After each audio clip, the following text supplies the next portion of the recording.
So good day to everybody who's listening in on our leadership series. It's the AAXO leadership series that we have just begun. And our first candidate on the block is David Ashdown, who's the MD of Clarion Events Africa. We're really excited to have him with us to share his knowledge and share his experiences during this time. And as we all know, that it is a struggle for a lot of us, and all the support we can get and all the advice and inspiration we can get from people like David will help many businesses that are members of AAXO and the industry at large. So David, welcome. Thank you so much for joining us and giving us some of your time. That was my very brief introduction. I know we just chatted about you mentioning something like 20 years in the industry already. Yes, Projeni, good afternoon. And thank you for inviting me to be your first guinea pig to the slaughter for the leadership sessions. Listen, I hope I can share some information and knowledge with the members of AAXO and associate companies as well. Yes, I've been in the exhibition industry for about 20 years. I've only ever worked in the emerging markets. I started off in Hong Kong in Southeast Asia, where I worked for 3 years on the contractor side of the business. And then I moved across to the organizer side when I returned to the UK.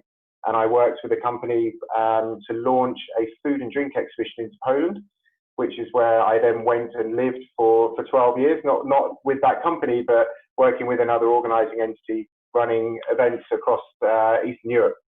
After that, about 9 years ago, I joined Clarion, and I was still based in Eastern Europe, but was traveling and working in the UK, and then also to some of the Clarion regional offices. I did a lot of work in Germany and also in Dubai. And I started to do some business development work in Africa with the team here at the former Intelligent, which is now the Clarion Events Africa business. And I had the opportunity to come down as the managing director about 5 years ago. So I'm pretty much entering my 6th year here now, being based in Cape Town. So well, that's amazing. Really. Yeah, that's a vast amount of experience. And I think that's why you are the perfect candidate for our first person on the block with our leadership series. Having such a wealth of knowledge and being in the industry for so long, I mean, this challenge has probably hit you just as hard as everybody else. What do you find most challenging currently with this crisis at hand? The area what I find most difficult at the moment, well, obviously, apart from the obvious that we can't run our live events, that's the biggest challenge. But I think for the team, we're a team-based business. That's how events that's how event teams work. We cooperate, we communicate, and we deliver events in a team environment. We've had that team environment taken away from us, and we're now working completely remotely. So probably the most challenging bit is what we're doing right now, which is a Zoom call or a video conference, because it's exhausting. It's really difficult to get your point across or to know when to speak. And so much of our conversation and communication is non-verbal. It's about body language and anticipation and understanding the energy that somebody's putting into a conversation. So being able to run teams in Zoom is difficult. Being able to pick up on someone's emotion is difficult. Being able to understand context as to why somebody's responding in the way that they are is difficult. And I think that's probably been the greatest learning for me over the last sort of 12 weeks of operating remotely. Yep, is trying to work through that team engagement piece. And given the fact that we're such a face-to-face industry as well, we thrive at that. But given that it's been 3 months now, and I'm sure we're also working through those technicalities of these online meetings, what do you think, how has your team been able to survive during these 3 months? Is there anything that stands out for you that you're very proud of in terms of your organization and what you've been able to accomplish within these past 3 months? I'm incredibly proud of my team and the way that they've dealt with the situation that's at hand. We have a slightly different business model here at Clarion Events Africa in the fact that we have live events, but we also have media products as well. And we have print publications, which are obviously struggling because of the challenge on print distribution, both regionally and globally. But also we have an online media team as well. So what am I most congratulative about is probably it's the team and the way that they've adapted so quickly. and the energy that they continue to put into their products. It's really hard for an individual to sell uncertainty. So our live events teams are working along the process. They're encouraged to work to a process that says, we have postponed our event from the first half, it's now running in the second half. Our aim is to deliver it, but we will only deliver it if we can meet certain criteria. And one of those is our business, to ensure that there's a business experience that matches the requirement or the brand values of the product. And then whether we can produce and provide an environment that's fit and safe for our customers, but also for our staff as well. If we can't do that, and there's so much hesitancy around it, there's so much uncertainty around it, we want to be able to provide, and we don't want to necessarily be able to provide solely for our benefit, but it's actually the benefit of the customer, because the value that a live event can bring to the customer in generating revenues, engaging with their customer base, we're replicating it in the digital world as best we can. But we believe that, yes, live is going to return, live has value, live has a purpose in a company's marketing spend going forward. But the area where it's been most impressive is that our teams have really worked with their customers. And that's probably our greatest learning out of the last 12 weeks as well, is that we've taken a shift to become a more customer-centric business, to understand the wants of our customers, to be able to understand the objectives and what their recovery plan is. Working alongside a customer to establish, how do you see your road to recovery from the pandemic, from the COVID crisis? What role can we play? How can we support you? And that's a shift that our customer-facing staff have started to change the way they communicate with their clients as well. So do you think that shift that will stay is one of the things, and I'm sure there are probably others as well, and that's the question. I'm sure that is such a positive, that learning for the staff, and I'm assuming that will stay after the pandemic ends as well. But is there anything else that you would like to see that you started to implement now that you realize there's great wealth for the company at large and for your employees, in terms of changes to the way you do business? Is there anything that will remain? I can see a world where we do not return to 100% occupancy of our office.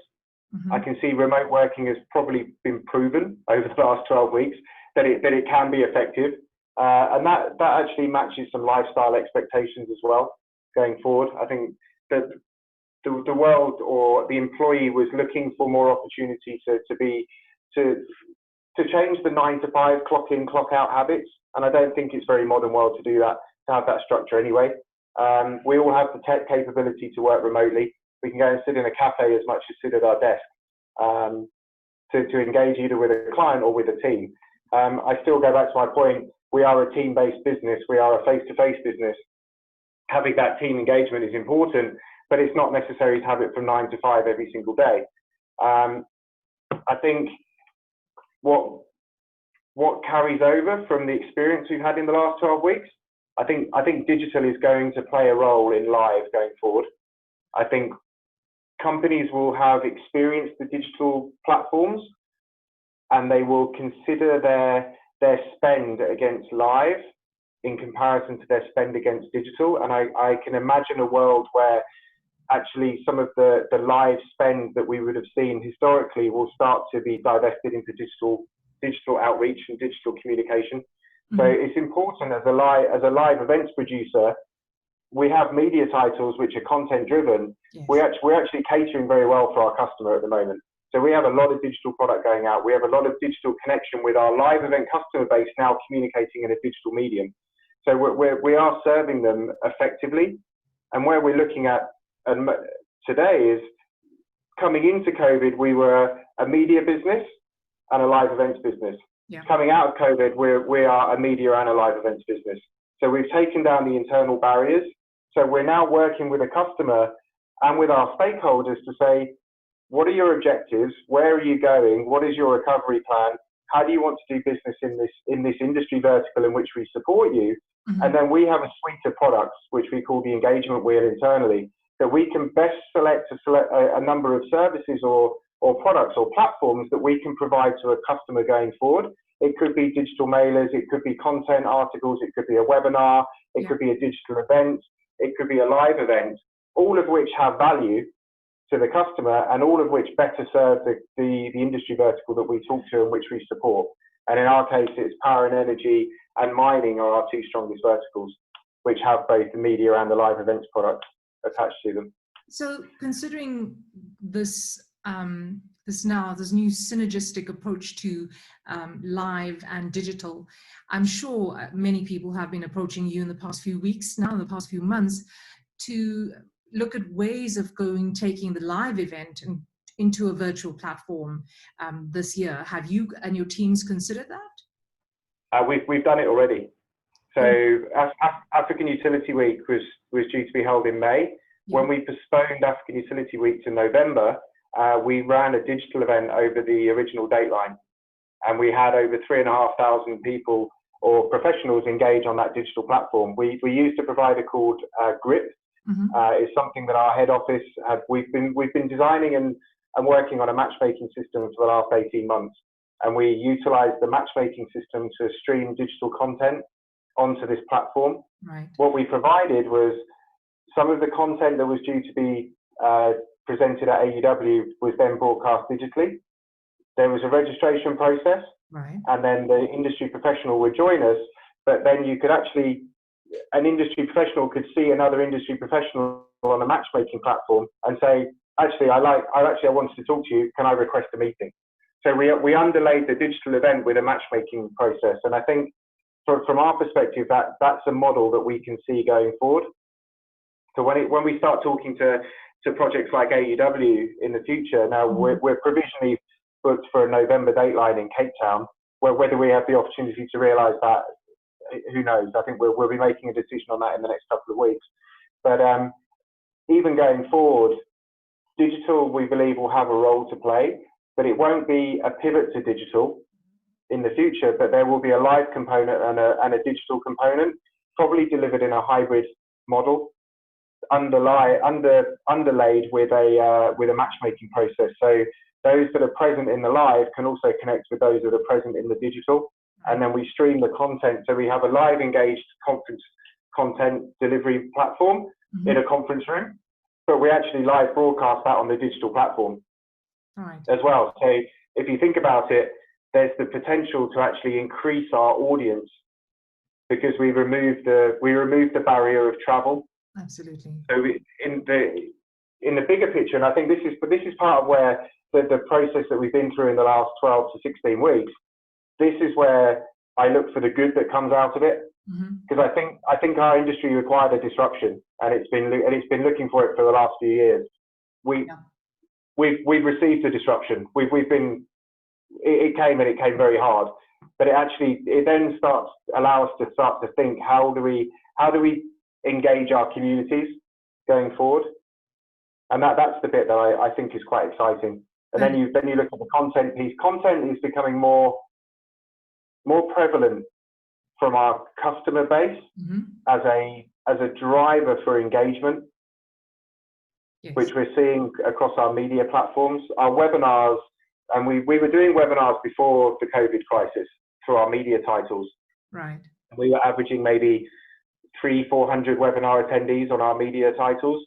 Now we're operating across both our live event brands and our media brands, we're looking at somewhere in excess of +500, +600 attendees per webinar, and a lot of that is net new data for us as well. So these are people that these are individuals in the industry sector which we work in that haven't engaged with us either on the media platform or walked into one of our live events. So the webinars become really powerful data generators for us, and we're building profiles on the industry that give us better outlook and better information and better guidance of how to produce an event or produce media content that better serves the industry. So we're going deeper. Absolutely, and that's an amazing case study as well, to have that case study that you've done this in May already, and looking at what the success drivers are in terms of content. I think that's really, really important as well. But in terms of exhibitor confidence during that virtual expo that you held in May, what did you see? Were there any challenges in that regard? Yeah, because it was new. Yes. It's a completely new experience, and I think that was probably the number one challenge. Doing a webinar is quite easy. It's a 2-hour engagement, and it's specifically on a set topic, and individuals register for it. A digital event requires both an exhibitor and a delegate, or let's call them an attendee, to be present for a duration, and that duration's over 2 or 3 days. So there's a time commitment requirement. We found that there were, on the matchmaking platform, there was a lot of interest to connect. So there were a lot of requests from buyer to seller and seller to buyer respectively. Then there was a lot of chat. So as we would feel as you and I would feel comfortable having a WhatsApp chat, there's a chat or a messenger chat. There's a chat functionality in the matchmaking platform where we could have exploratory conversations around doing business together. Where we found that there was a limited take up of, which was the virtual meeting, which is what we're doing now. But the concept of actually going to a digital event, connecting with someone who I don't know, and then jumping into a video conference call, that's probably it's a step too far. So that's something that is maybe coming as we all become a little bit more comfortable on the Zoom call. I don't know how you felt 12 weeks ago, but it used to be WhatsApps and telephone calls. And then all of a sudden, it was the only way to communicate was jumping on a video call. And it was really, it was unsettling and disturbing for a time, actually. How conscious of what's happening around you. How do I look on the screen? What to focus on and things. So that in an instant, in a digital event, I don't think we're there psychologically yet. But I think we'll start to move that. We will start to move in that direction. There's a little bit different between walking up to a booth as a visitor to an exhibition and just putting your hand out and shaking your hand. We're all have a learning. We're all ingrained to be able to do that without question. Yeah. So, what advice would you have for anybody who wants to take an event online? What would you give them as some advice? Oh, there's a lot of things to consider, actually. Give me your top 3. One thing that we talk a lot about in our team at the moment is don't try and replicate what you create in the live world in the digital world. So I personally see no reason why you would want to run a 3D virtual event. I don't understand the point of recreating an exhibition booth in the digital world, because all you're doing is you are recreating the parameters that limit us in the live space, in the digital space, when actually the digital space doesn't have any parameters. You can create whatever you want. So the opportunity for innovation is different. I think content is key to drive an attendee. It's got to be relevant, and the customer journey is the most important bit. So we internally here, we talk about what's the experience from the moment somebody arrives at one of our live events? Or what's the experience actually starting before they arrive at one of our live events? What's the communication quality like? Have we given the right instructions? Are they bought into the brand? Do they understand? Have they got a brand loyalty? How do the operations team engage with an exhibitor? Are we making sure that they're properly planned? When somebody comes on site, what's the registration process like? Is it clunky? Is it fluid? Is it well communicated? Do I know where to go? Right. So we take that customer journey piece and we apply it in the digital world. So where do I go as an attendee? Am I going into the show URL? Have I created a digital environment in the show URL because that's effectively my venue? Yeah. What's the registration process like? When I go through the registration process, is it easy for me to navigate where I'm going to find my content stream? Where I'm going to go and find what we call the expo floor, which is more like partner profiles or engaged partners of the event. How are my sponsors represented? As the attendee, can I navigate my way effectively through this digital environment that we've created? Now, hands up, we're 12 weeks into it. Our first event wasn't great, but it was a first event and we did learn a lot. Our second event will be significantly better than our first event, and they're going to get progressively better. One of the learnings that we've taken out is that our first event, we used a standard webinar platform to deliver the content. So we used GoToWebinar or Zoom webinars, for example. They're very static. there's a selection of windows and then they're just presented in this digital event platform. Yeah. When we come to do our Future Energy series in September, we've made a commitment to look towards broadcast quality production. So it's actually having an anchor, using a studio and the filming quality, and working with a production company to take the number of feeds that you have and actually produce something that's a lot more palatable, that's a lot more engaging. It then allows us to open up the idea of how we drive revenues from advertising as well. So rather than offering to a supplier, have the opportunity to put your logo on the webinar screen, we can actually start to sell airtime to our companies to say, and this session is brought to you by X sponsor, and then you can cut to a 30-second video of that sponsor promoting their brand, for example. So we become a bit more like a production company, which is exciting in itself, because we're considering how we engage with our customers and how our attendees consume the content that we're providing for them, and they consume the experience. And it's all to do, again, with that customer journey piece. And that's probably the bit where I focus. My team would probably argue too much, but I'm very much about the quality of communication and the customer journey. If we can get that bit right and we provide value to our clients, then we'll be successful as a business. Absolutely. I don't think we can afford to be, this is what we produce, we sell square meters, and then everything else is secondary. It's about getting this bit right, and the outcome is that we have a very full exhibition hall, a packed attendance list, yes, well-populated digital content, high user numbers and engagement numbers on our media platforms, and we add value to the industry sector in which we support. And I think that for me has been a shift in my mentality over the last 4 months. It was somewhere where we were going, but it has definitely accelerated the process. And that's just sped us up completely into a new era altogether. And like you said, our industry needed some disruption, and this happened timeously, and it's forced us into fast forward. And I think there'll be great things that will come out of it. But it's been very intense, like you said. It's very intense ensuring that our team health is fine, that our clients are feeling safe and confident, and that the industry at large is moving in the right direction. But then there's also the personal note. How do you, when all this is happening, how do you keep positive and optimistic about the future? What are you doing for yourself? I'm a creative type anyway, so the process we're going through at the moment is quite exciting for me. I don't get turned on by the monotony of our industry sometimes. Yeah. So actually doing something new is quite exciting, and the innovation and the creativity that come through, it's good. The team have been amazing. So we talk about this in our management meetings quite a lot, as to how we're dealing with the leadership struggles, because it is hard, it is challenging, and it's difficult to keep people motivated and keep a team motivated when, as a leadership team, you also have your own sort of insecurities and concerns for the future as well. But you've got to be the positive influence and keep working with your team and be positive to customers. And I know certainly on our side, where we encourage our customer-facing individuals to have regular communication with their customers. Yeah. But sometimes it's a case of, guys, well, listen, I'm happy to talk to them, but what can I say?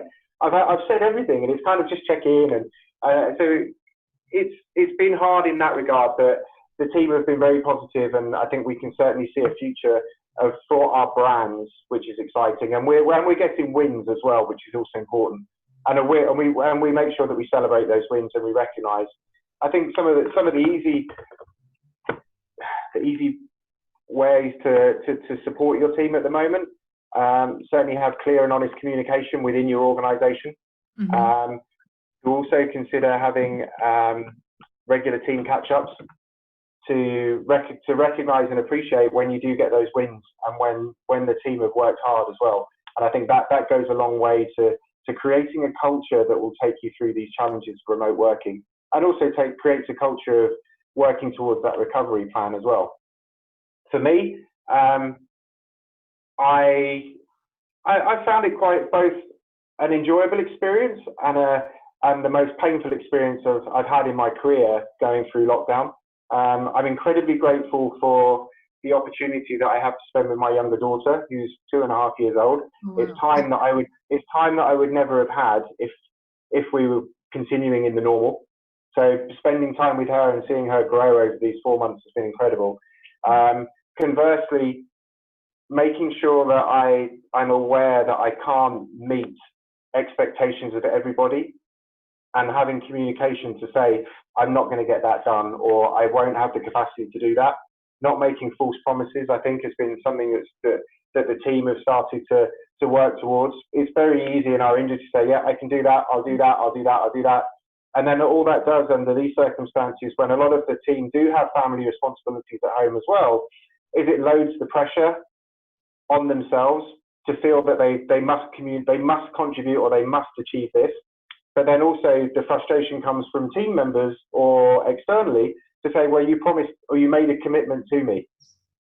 If you can remove that area of frustration from your day-to-day activities and being honest in what your capability is under the circumstances, then that allows you to plan your day and to feel more confident and more comfortable within yourself. Absolutely. So it's been great to. It was great to have an easing of lockdown. It was amazing. It was wonderful to be able to do some exercise. It was incredibly frustrating being stuck at home without being able to go out. I'm incredibly grateful for the fact it was summer and not winter, because I think that would have made it even harder. And I'm just grateful also for the commitment of my team and the commitment of my family, actually. And I'm really grateful for the time that I've had with them and continue to have with them. Wonderful. Which is ironic, because obviously I'm still in my office today.